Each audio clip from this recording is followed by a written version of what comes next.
They're so much better. WoW's best content is back and all the BS is gone. Look, guys, Beliar's been pretty positive about the game lately, and there's a reason for that. I've been feeling positive about the game, and I'm usually a positive guy, but I've been feeling even more positive, and that's because I feel like it's going in the right direction. I really do. So far, this season's been fun. Yeah, Gallywix was an anticlimactic boss, a little bit too easy.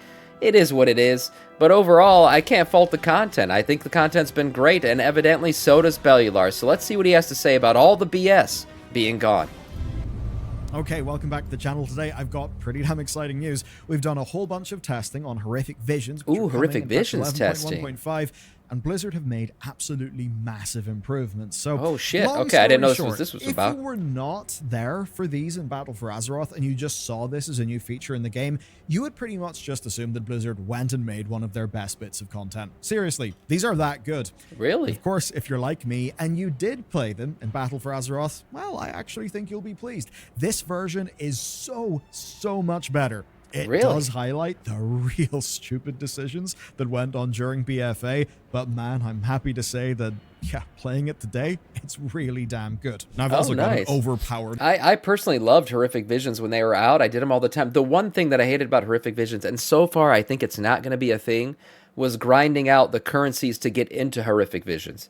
If you guys remember, you had to go out and do the, gather up all the shit. You had the corrupted areas out in Azeroth. You had to go do the stuff, gather up the currency to be able to go into the Horrific Vision. That sucked. Because if you went into a Horrific Vision and you completely scuffed it up early on, guess what happened? You lost it and you got to go regather all the currency again. So that sucked. Right now, I haven't seen that in 11.1.5.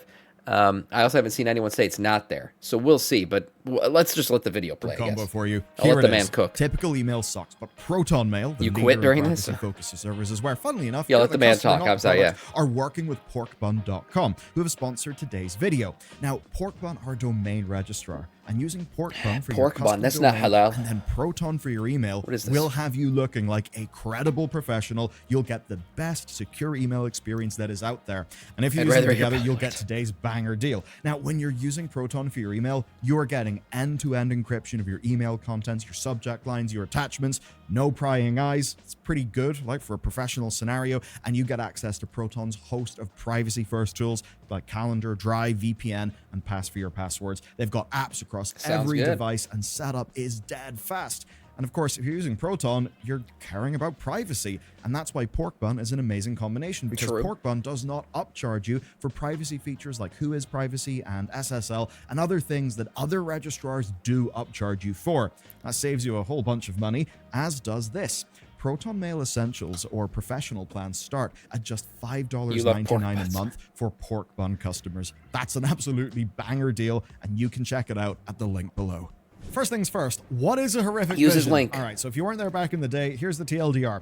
In patch 8.3, we needed a legendary cloak to break into, basically, purple Mordor, and bring an end to the old god N'Zoth. So, Rathian and a Titan construct called Mother sent us into these Horrific Visions, which you could almost say were kind of like the first version of Delves. So alone or in a party, you would go into a corrupted nightmare version of Stormwind or Orgrimmar. You would basically be racing against your draining sanity bar to complete objectives in each area. And if you get hit by an attack... The sanity bar really acted like a soft timer, right? I mean, you could literally get wrecked and that timer gets completely drained. But for the most part, it was a ticking timer, and you got to kind of you got resistance to that corruption or your sanity via leveling up the cloak. Like, that was kind of your thing. The better the cloak became, the more time you got to run, and it essentially acted like I said, a soft timer. You lose sanity, so it ended up making some... honestly, like, pretty high-stakes, engaging gameplay. Now, your main goal is to kill Illyria or Thrall, but there are 4 extra objectives in each. And those are things like blowing up the Dwarven District or murdering Rexxar in the Valley of Honor. Now, the way it works is that the areas drain more sanity as you press on. So you start off in the Tainted area, and then you move from the Tainted area to the Corrupted Zone, and then finally you'll get the 2 Lost Zones where you'll be having the most sanity drain.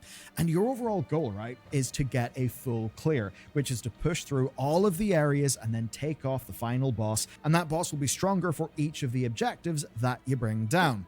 And you want to do that all before your sanity hits 0. And of course, you get a few ways to manipulate your sanity. Right. Now, some people look at this and just go, oh, it's a timer, lazy game, bad game, get very angry. Okay, I did say it's like a timer. It's not exactly a timer, because the better you got, the more resistance you got, the longer it lasted. It did tick slowly, but for the most part, it was a mechanics thing. So if you avoided certain mechanics, you were able to do things correctly, that thing wouldn't drain. It would barely drain at all. It was essentially, you get hit by a mechanic, you get punished. It was almost like a health bar / timer, where you weren't going to die to things, but you were going to lose your sanity if you got hit by things. No, I actually don't think that is fair at all whatsoever here. Look, if you like roguelites, if you like other sorts of games, this is basically that within World of Warcraft. And yeah, it actually does end up working quite well. But if you want even more difficulty, you can then unlock faceless masks. These apply optional debuffs to juice up the final reward for each one of them that you have active. And the ultimate goal was to clear with 5 masks active on both zones. Right. Suffice to say, that's not the same anymore because there are... What was the title you got when you did that? Was it the faceless one or something? I know I got the title, but I forgot what the title was called.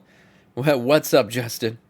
Extra masks. And of course, you also earn a currency called corrupted mementos, which you can use to buy a whole bunch of different cosmetic rewards. So that's what they were. Here's how Blizzard completely ruined them. If you were to strip away everything else, I'd say the general consensus in BFA was that these actually were quite fun in gameplay terms. Yeah. They were brand new, sort of flex-friendly gameplay. It was a scenario with teeth. It was clearly inspired by Legion's Mage Tower in a few ways. It kind of had everything. It asks you to know your class, to understand the mechanics, to pay... Oh my god, I remember these. Yeah, there's like a little talent tree to it too. Attention to play carefully. It had small random elements to keep things fresh, and the satisfaction of finally learning how to find good potions or quickly clear an area was real fantastic. You could develop a sense of mastery that felt good, and in hindsight, these were totally the future of WoW.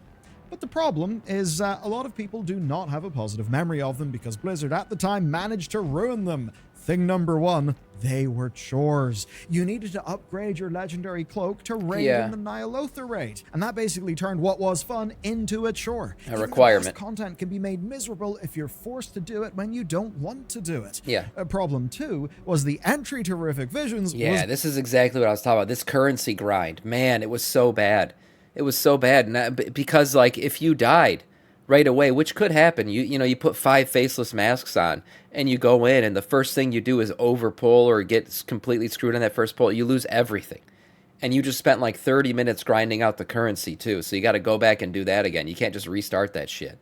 Oh my God. I told you guys a story before. I remember this was like COVID was on when this shit was live. And some people were like, oh no, COVID was Shadowlands. No, if you truly remember how the dates lined up, lockdown happened at the end of BFA.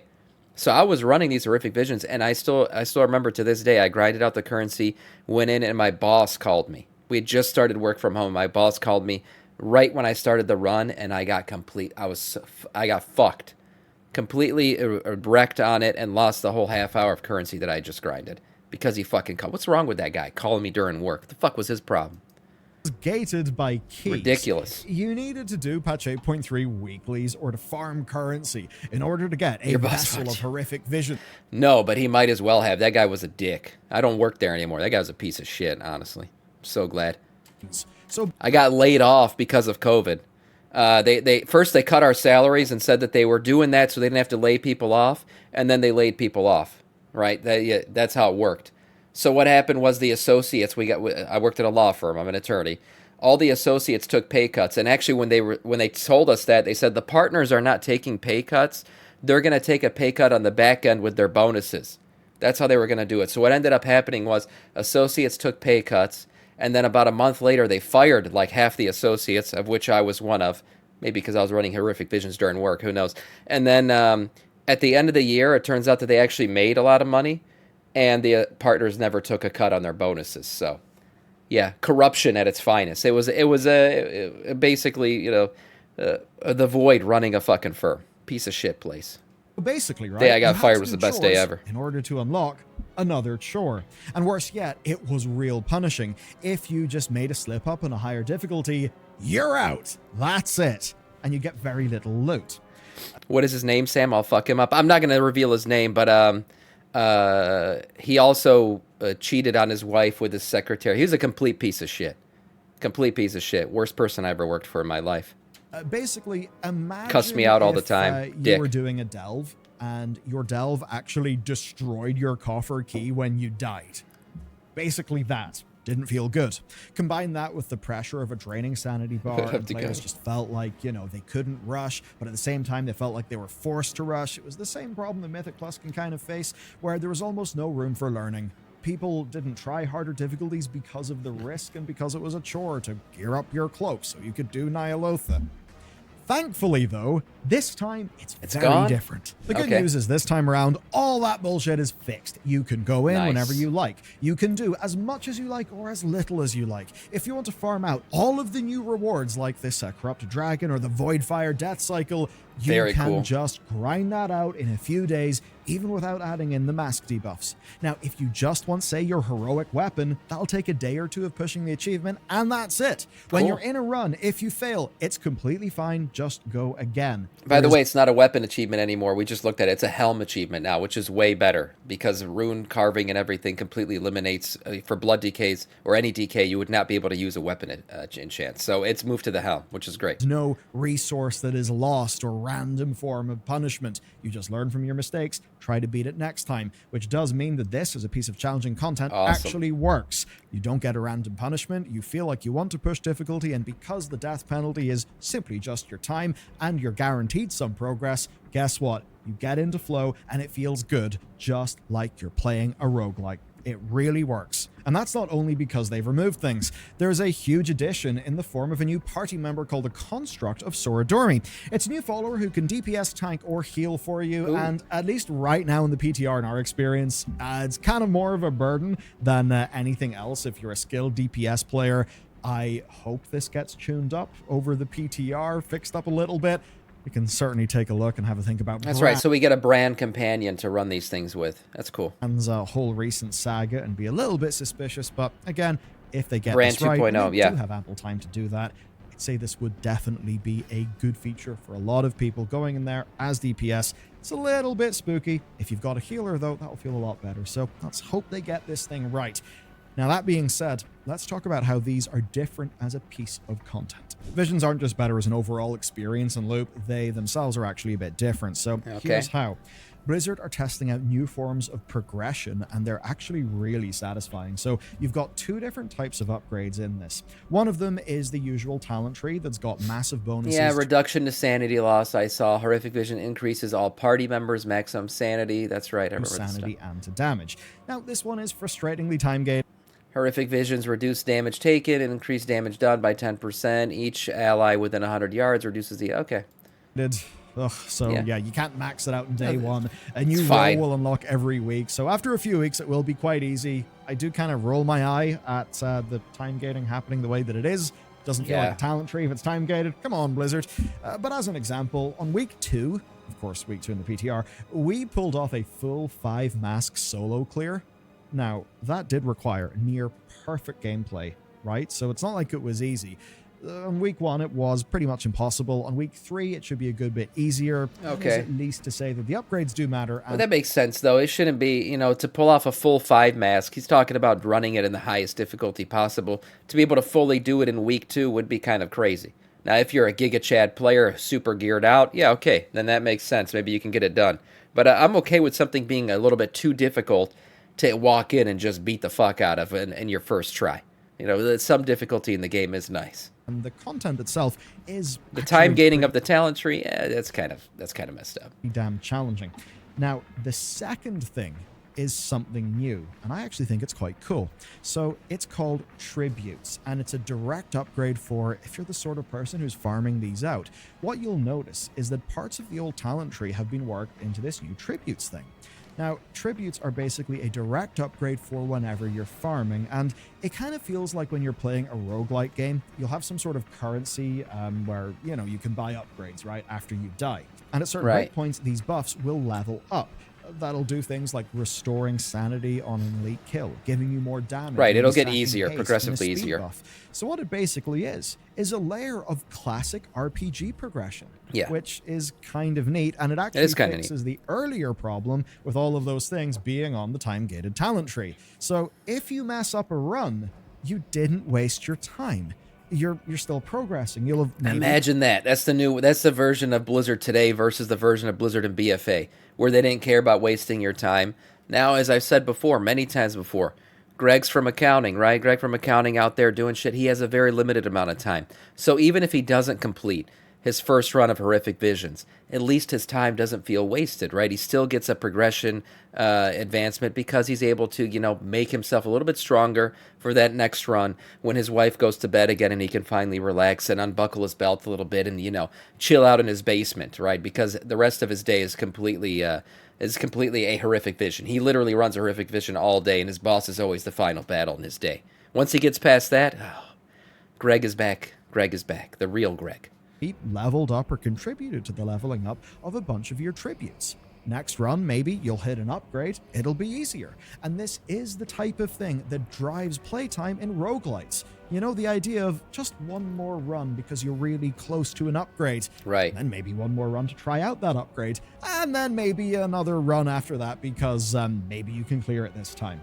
I mean, come on, that stuff kind of works. And let's be real, we're MMO gamers. We were basically born to fill up bars. Now, to add to this, Blizzard have also put in 3 brand new masks with new effects. They're called Multitudes, Nemesis, and Vengeance. And if you're completely demented and you're able to solo this with all 8 masks on, you will earn the title The Mad. I think's, pretty cool. Oh, that's a new title. Okay, so now it's not a 5-mask run because they added 3 more. It's an 8-mask run with a new title. So that answers the question previously. I think, Cahoots, you were the one who asked it. Are we getting a new title? Yeah, The Mad is the new title with 8 masks total. That's crazy. You will earn the title. That'll be a nice Mad. challenge. I think's, pretty cool. And speaking of new rewards, Blizzard have actually kind of nailed this. So there are new secret mounts like this Void Forged Stallion. There's the new Void Crystal Panther for cool mounts. crafters, and of course the Void Fire Death Cycle, which is pretty metal looking. I definitely want one. Plus, there's a huge list of Void Scarred pets that drop randomly from the final boxes, and there's even more secret mounts that have actually been data mined. Now, the vendor is then packed with all the old rewards from Battle for Azeroth, plus whole stacks of new ones like the Corruption of the Aspects. So that's all pretty nice. But if gear is your thing, good news. Blizzard have actually woven this in as an extra weekly reward where you'll be earning veteran and champion gear each week with the stronger gear coming from higher clears. As an example, a 2-mask clear, which is fairly simple, I would say. Is this a different color? I think it is than the original. For some reason, I remember the original having purple tentacles on it, and this one looks more green. So I think they've basically recolored the gear that we could have previously gotten from these runs. I don't remember if this giant eyeball shield existed, though. So maybe some of this is new. But definitely these helms and these shoulders, I remember these for sure. I still have some of them. 642 champion gear, and a 3-mask will give you 645 and so on. It's a new color. Where the best gear we've seen is 658 for doing a 5-mask clear. Okay. Maybe it'll go higher. We haven't exactly done an 8-mask clear on the PTR yet. Oh, shit. Yeah, if this continues to scale up to 8 masks, maybe it would just be 6 of 6 heroic. 4 to 5 added 2, though, so that wouldn't make sense. If you did 6 masks, then it would technically be a 6 of 6 heroic. So maybe it would be crazy, actually, if 8 masks gives you higher than heroic hero level track gear. That'd be and it actually works nice in progression. a helpful way. It's not 1 reward per week. It's 1 reward per difficulty per week. So if you clear, say, 2 masks for a 642-bit, you can go again with 3 masks and you'll still get the 645-bit. And then your next run could maybe get you, say, the 639 that you would usually get for doing a 1-mask clear. And that does mean this is a good way to actually get a bunch of different bits of gear. I mean, unless you're just the sort who's going to go and roll, say, 3 dupe belts, which is the kind of thing that would happen to me. So what that actually means is multiple bits of pretty damn good, pretty usable gear, really per character per week, and not from doing... Yeah, based on the way this is scaling, a 6-mask would give you maxed out hero track gear. So that would mean 7 or 8 masks, if they continue to scale at this same rate, would go even higher. That would be a really good source of gear. Some random weekly box silly thing with your brain turned off? No, from doing an actual piece of content. I think that's pretty good. And I'd say these are not tuned to be so hard that you'd only be, doing them whenever you don't need the gear anymore. So as an example, we've been testing on live Why? over to the PTR with barely any Season 2 gear, and we've been having a pretty good time. What this basically means is this will be perfect for mains that are lagging behind in gear. It'll be great for any ults that you might pick up, and of course, real good for returning players. Now, there's another very nice good for thing. returning players. Random loot is not your favorite thing. How about just earning weapons outright? So, with a 0 mask, 1 mask, and 5 mask clear, you'll be able to buy veteran, champion, and hero weapons just from the vendors. Walk in, clear it a few times, and bam, there you go. No messing about. You have immediately got yourself a massive upgrade once you prove yourself. I think that's a real big win, to be honest. I wonder where the weapons are. Are they just weapons from versions of weapons from the Horrific Vision, or is it raid weapons? Because I already have the best in slot. It's literally called best in slot weapon, and that is my best in slot. So the only reason for me to get these weapons would be transmog. Leveling up. If you could buy raid weapons, that changes things, because that's pretty cool, because then you can literally pick your best in slot character, and having a goal that will immediately get me a really good weapon for that character, that actually feels pretty damn good. It's probably most useful for alts. The way you access this content is way better. The rewards are way better. The progression is in fact better. And well, the way you can get gear, that's all pretty damn good. But why are Blizzard bringing this back? I mean, it's coming at some point in 11.1.5. I guess because it's... We have a realm to destroy. Braveheart PvP, thanks for the follow, man. Welcome to our Scourge. Sort of fits the theme of, Black Blood, N'Zoth, all of that. But I think what it really shows is Blizzard's main goal is not some sort of off-seasonal optimization or some super tight design plan that they can't deviate from. I think they basically just worked out that, it fits the theme. They can try to polish it up, and maybe that will give people something to do. It's content to do.